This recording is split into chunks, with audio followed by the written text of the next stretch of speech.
wabarakatuh. Perkenalkan, nama saya Fitri Ramadhani dari 11 Busana 1. Di video kali ini, saya akan menjelaskan organisasi agama, yaitu organisasi Serikat Islam. Stay tune ya. Serikat Islam sebenarnya penjelmaan dari Serikat Dagang Islam atau yang disebut dengan SDI. Pada tahun 1909, salah seorang wartawan bernama Tirtowadi Suryo mendirikan Serikat Dagang Islam di Batavia pada tahun 1911 di Bogor. Tujuan mendirikan Serikat Dagang Islam untuk menyimbangi Timur asing seperti Cina, Arab, dan India.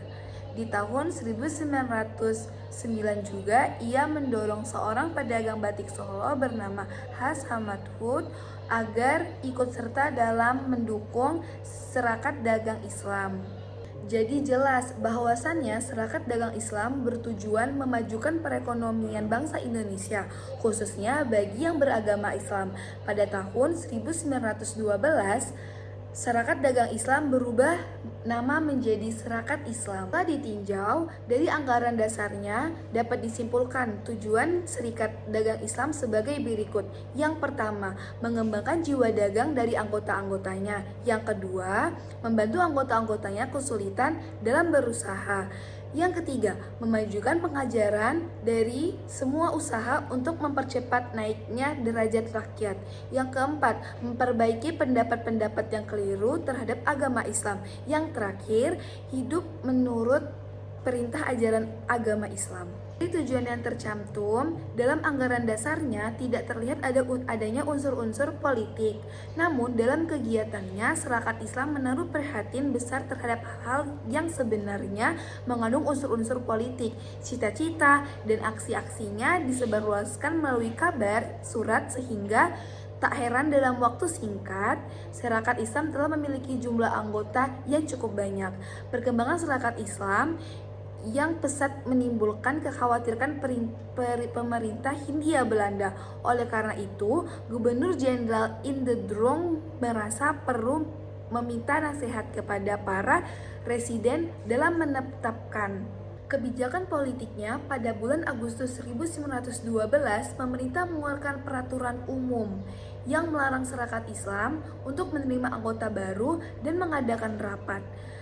Kemudian pada tahun 1913 dikeluarkan peraturan lain yang menetapkan bahwa organisasi cabang harus berdiri sendiri atau Serikat Islam daerah yang boleh diutus oleh suatu badan sentral atau sentral Serikat Islam. Pada tahun 1915, Serikat Islam berhasil membentuk 50 cabang organisasinya di berbagai kota.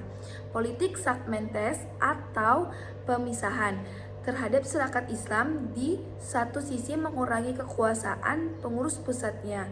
Di sisi lain, Serikat Islam lokal atau Adverdeling mudah diawasi oleh pegawai pamong praja setempat. Kongres Serikat Islam pertama kali diadakan di bulan Januari di tahun 1913 di Surabaya. Berikut adalah hasil-hasil Kongres Serikat Islam. Yang pertama, Serikat Islam bukan partai politik dan tidak bermaksud untuk menentang pemerintahan Hindia Belanda. Yang kedua, Haji Omar Said atau yang disebut dengan Tashkor Minato sebagai Ketua Umum Serikat Islam. Yang ketiga, Surabaya ditetapkan sebagai pusat kedudukan organisasi Serikat Islam. Yang keempat, Serikat Islam hanya terbuka bagi bangsa Indonesia yang beragama Islam dan pegawai negeri tidak diperbolehkan menjadi anggotanya. Setelah pemerintahan Hindia Belanda memperbolehkan berdirinya politik Serikat Islam yang semula merupakan organisasi non-politik berubah menjadi partai politik. Kegiatan politik Permanglah mengirim wakil-wakilnya dengan Volksraad atau Dewan Rakyat. Setelah badan ini dibentuk, pergerakan lainnya dalam radikal konsentratin menuntut dibentuknya Parlemen Serikat Islam yang pada awalnya bersifat kooperatif berubah menjadi non-kooperatif. Hal ini terlihat dari sikapnya yang menentang ketidakadilan pemerintah kolonial. Itulah penjelasan salah satu organisasi keagamaan, yaitu Organisasi Serikat Islam. Terima kasih sudah menyaksikan video ini dan semoga suka dengan videonya. Assalamualaikum warahmatullahi wabarakatuh.